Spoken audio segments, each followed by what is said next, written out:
Good morning everyone. Welcome to our channel RDS Group. Class, as you know that we have completed our chapter 8 and also we have taken revision of chapter 8.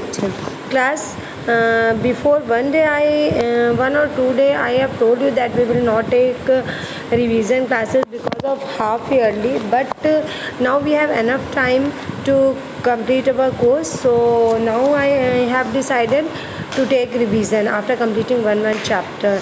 That's why I have taken revision on Saturday of your 8th chapter. That is there to all of you.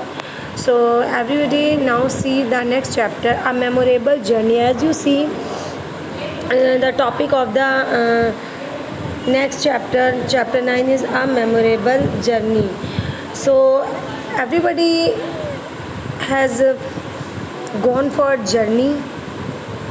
Have you ever gone for journey? Yes, so many students have gone for journey. So where have you visit? Yeah, where have you gone for your journey? So everybody write in comment box. So in this chapter I will describe you about a journey of a person, that what difficulties they have faced while in journey, and what happened with them in their journey, and you also share your conditions, or what have you faced on your journey. So everybody write in comment box, and you also write in comment box that where have you visited. Okay, where have you gone for journey and what was your convince for going there. So everybody write. So let us start our chapter. Try to recall and write where you went in your last journey. Yes, they are asking same question, where you went in your last journey. So everybody write where you went for your last journey. Okay, so let us start. Narrator. It was a memorable journey with my mother. Narrator जो लिखने वाला है वो है narrator. वो क्या लिखता है? वो लिखता है it was a memorable journey with my mother. ये मेरी मदर के साथ मेरी मेमोरेबल जर्नी थी. Let me take you along to Mumbai central railway station.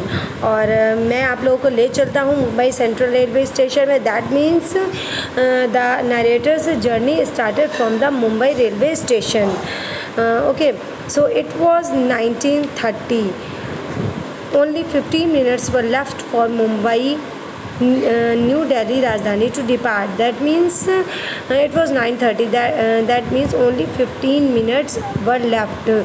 So that means the departure time of the train was 19:45 and it was 19:30. When narrator says that it was 19:30 and now only 15 minutes are left to Mumbai, for the Mumbai to New Delhi. That means his journey started from the Mumbai to New Delhi. The narrator was going to the Delhi. कहाँ से जा रहा था? मुंबई से. और narrator कहाँ जा रही थी? दिल्ली जा रही थी. तो this journey was Mumbai to Delhi. ये जो जर्नी थी उसकी वो मुंबई से लेकर के दिल्ली तक थी.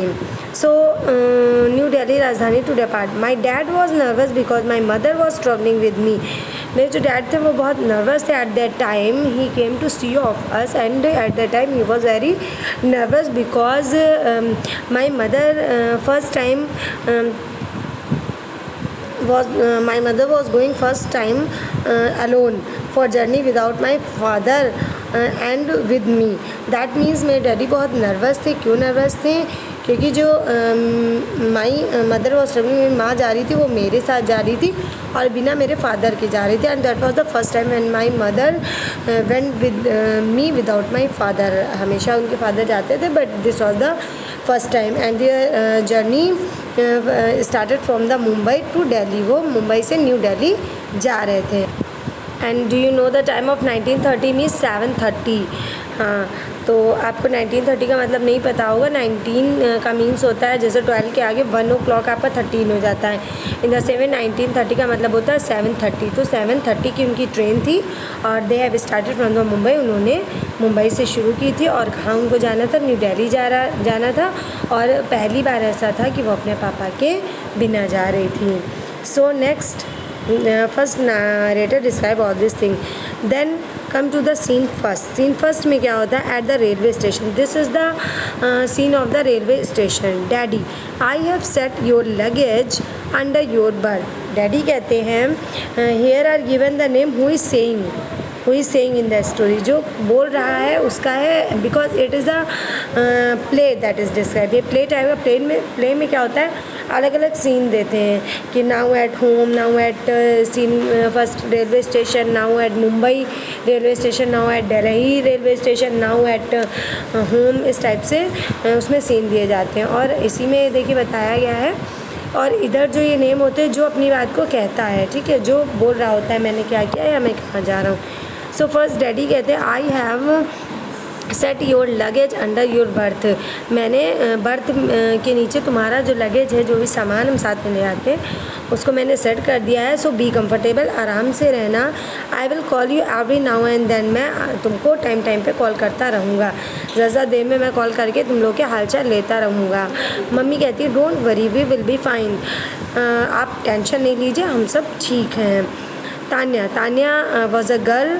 कोई नरेटर वहाँ पे ये था जो स्टोरी को लिखने वाला है, because in here narrator is described the scene of the railway station and tell what is the story about, what is the play about। Play किसके बारे में वो इसमें बताता है और पूरी भूमिका बनाता है उसकी। अब जो है ना, जो इस प्ले में जो इस प्ले में जो कैरेक्टर हैं उनके बारे में बताया है। सो फर्स्ट कैरेक्टर डैडी जो अपनी बात को कहते हैं, मम्मी जिनके साथ वो जा रही थी, और girl Tanya. So main character इसमें तान्या ही है। सो तान्या क्या कहती है, yes we will be fine daddy. हाँ हम सही होंगे, आप परेशान नहीं होइए mummy. Don't worry we will be fine, हम अच्छे से रहेंगे, आप परेशान नहीं होइए। Tanya yes we will be fine daddy. फिर तान्या कहती है हाँ हम सही रहेंगे, आप परेशान नहीं होइए। फिर क्या होता है, the train whistles signal for dad to get down. अब ट्रेन जो है वो सीटी बजाती है, सीटी आती है, विसल आती है, विसल बजने की आवाज़ आती है, वो सिग्नल होता है कि ये अब डिपार्ट होने वाली है, ट्रेन चलने वाली है। तो फादर जो है उनके वहाँ से उतरते हैं। He waves with a worried frown on his face. और उनके जो चेहरे पे होता है एक बहुत चिंता होती है, वरीड फ्रोन होता है उनके चेहरे पे। तो हाँ वो बहुत परेशान होते हैं, एक वरीड फ्रोम होता है उनके चेहरे पे। फिर तान्या व्हाट फन मम्मी, कितना मज़ा आ रहा है mummy. The train actually childrens are very excited in any journey. किसी भी जर्नी के लिए चिल्ड्रन बहुत एक्साइटेड होते हैं, उन्हें बहुत अच्छा लगता है। So Tanya what fun mummy, बहुत मज़ा आ रहा है। The train has picked up speed already. Train ने स्पीड पकड़ ली है mummy. Yes be careful while walking around. Mummy कहती हैं बहुत सावधानी बरतना इधर उधर टहलने में। Rich aroma filled our compartment as steward brought the soup. एक बहुत अच्छी सी महक आ रही होती है कंपार्टमेंट में, जैसा कि क्यों आ रही होती है, क्योंकि स्टीवर्ड जो खाना या नाश्ता लेकर के आते हैं, तो स्मेल अच्छी सी आ रही है खाने पीने की। तो क्या लेकर के आ रही है स्टीवर्ड सूप लेके आ रही है, इसलिए स्मेल आ रही है। The tea everybody knows about the tea कौन होता है, जो हमारी टिकट को चेक करता है। Full form of TTE travel ticket examiner, जो कि टिकट चेक करता है हमारे कंपार्टमेंट में आके कि कहीं आप जो है बिना टिकट के तो नहीं चढ़ गए हो, तो ये चीज़ चेक करता है। Arrives with a pleasant smile, और वो आता है बहुत ही एक अच्छी सी स्माइल के साथ। He checks tickets along with photo I card and leaves. वो फ़ोटो और आई कार्ड के साथ फ़ोटो देखता है, आई कार्ड देखता है, टिकट मतलब वो फ़ोटो आई कार्ड के साथ आता है। ही चेक्स टिकट चेक करता है किसके साथ, फ़ोटो, आपकी फ़ोटो भी चेक करेगा, ID भी चेक करेगा, ID card, and that means, और साथ ही में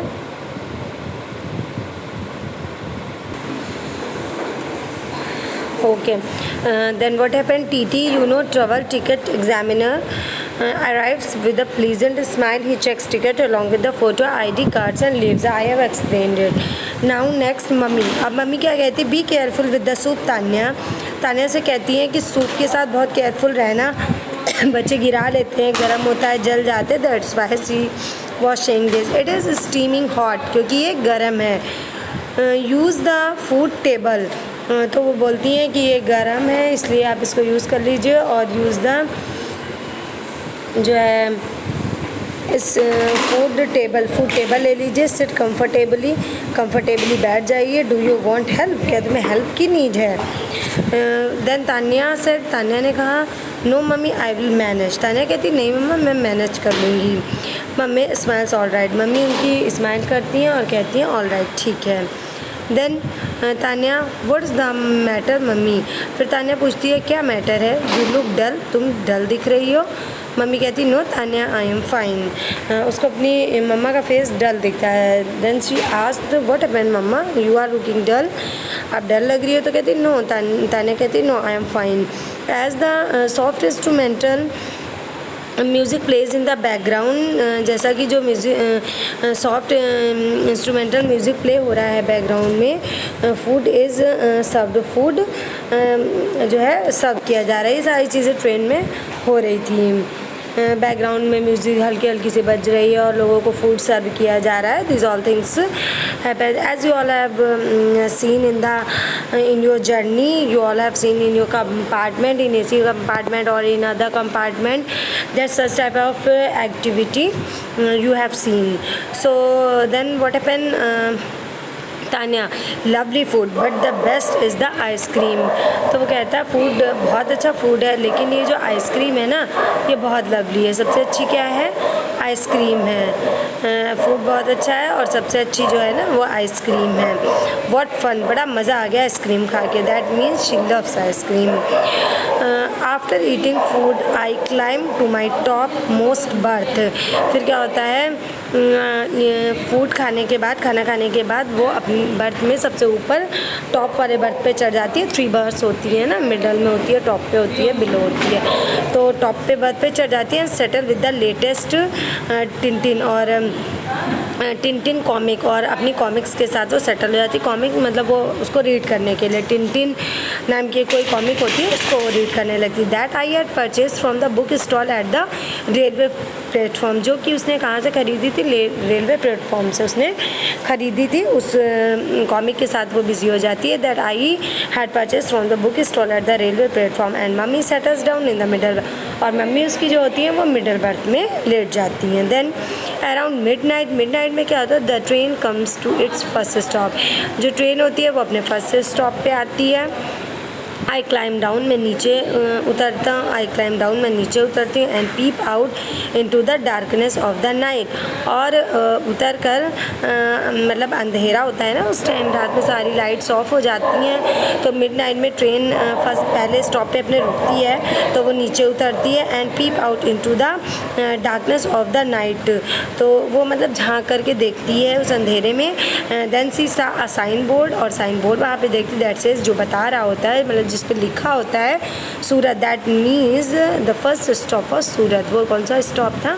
सूरत पे गाड़ी फर्स्ट स्टॉप पे अपने रुकती है। But suddenly I hear a grown, लेकिन तभी उसे कराने की आवाज़ सुनाई देती है।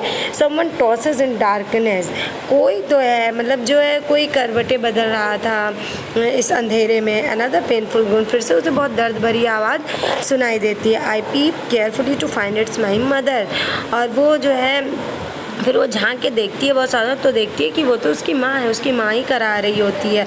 व्हाट हैपेंड मम्मी, तान्या पूछती है व्हाट हैपेंड मम्मी, क्या हुआ मम्मा? आर यू इन पेन, क्या तुम्हें दर्द हो रहा है? वो पूछती है, उसे एक डाउट था पहले ही। That's why she have asked mamma you are looking sad, what happened, are you any problem, do you have any problem? But her mother said no, I don't have any problem. Then after that mamma yes it's was now, तो जो उसकी mummy होती है, हाँ मतलब इस समय बहुत, now the pain is unbearable, बहुत ज़्यादा दर्द हो रहा होता है उसकी माँ को। तो कहती है हाँ बहुत ज़्यादा दर्द हो रहा है। आई टुक अ पेन किलर, मैंने एक पेन किलर ली, but there is no relief at all, लेकिन उसका कोई मुझे रिलीफ नहीं मिला। फिर क्या होता है? Tanya shakes a gentleman on the lower berth, वो हिलाती है, एक जेंटलमैन होते हैं बगल में, लोअर बर्थ पे जो लेटे हुए होते हैं, उन्हीं की मिडल में उसकी माँ होती है, अपर में वो होती है, और लोअर बर्थ में उसकी जो लेटे होती हैं एक जेंटलमैन होते हैं उन्हें वो शेक करती है। Uncle I am sorry for disturbing you in the middle of the night but please, वो कहती है मुझे माफ़ करिए अंकल, मैं आपको आधी रात में जगा रही हूँ, लेकिन प्लीज़ एक्सचेंज योर बर्थ, लेकिन अपनी आप बर्थ एक्सचेंज कर लीजिए। माई मदर इन पेन, मेरी माँ जो है ना वो बहुत पेन में है। सो वो कहती है कि अपनी बर्थ आप प्लीज़ चेंज कर लीजिए। Yes of course, what is the matter, can I help you, तो वो पूछते हैं हाँ ऑफ कोर्स, क्या मैटर है, क्या बात है, मैं तुम्हारी हेल्प कर सकता हूँ। सो तान्या कहती है uncle she took a pain killer. Tanya बोलती है अंकल इन्होंने पेन किलर ली है, माँ ने मेरी पेन किलर ली है, but it did not work, लेकिन काम नहीं किया पेन किलर ने, कुछ असर नहीं हुआ। इन सच अ बिग ट्रेन, इतनी बड़ी ट्रेन में I am sure we can find a doctor, इतनी बड़ी ट्रेन में मैं श्योर हूँ कि कोई ना कोई तो डॉक्टर हमें मिल ही जाएगा। स्ट्रेंजर, जो स्ट्रेंजर होता है होम ही शूक, जिसे उसने हिलाया था, तो वो स्ट्रेंजर कहते हैं गुड आइडिया, हाँ ये बहुत अच्छा आइडिया है। मेक योर मदर कंफर्टेबल, अपनी माँ को कंफर्टेबल करिए। I will ask the TT to make an announcement, मैं टीटी को अनाउंसमेंट करने को कहता हूँ। After some time there is an announcement, थोड़ी देर बाद एक अनाउंसमेंट हो जाता है। A sleepy steward appears with a table, फिर एक स्लीपी मतलब सो रही होती है स्टीवर्ड भी अब उठ के आती है, एक टैबलेट लेकर के आती है। तो in this chapter it is described that she was that means Tanya was a kid, but how courageous she was, and she was very courageous, and she took care her mother very carefully, and with very bravely she talked to the stranger and to care her mother. So इस chapter में बताया कि देखिए इतनी problems उसके पास आती, वो छोटी सी बच्ची होती है, फिर भी वो किस तरह से हर चीज़ को मैनेज करती है। And first thing is that he was not afraid, वो डरी नहीं उस time. So this is enough for today. Now on next day we will start our chapter. Next day I will explain the further part of the chapter. That is clear to all of you? Okay, thank you for watching the video. Thank you and have a nice day.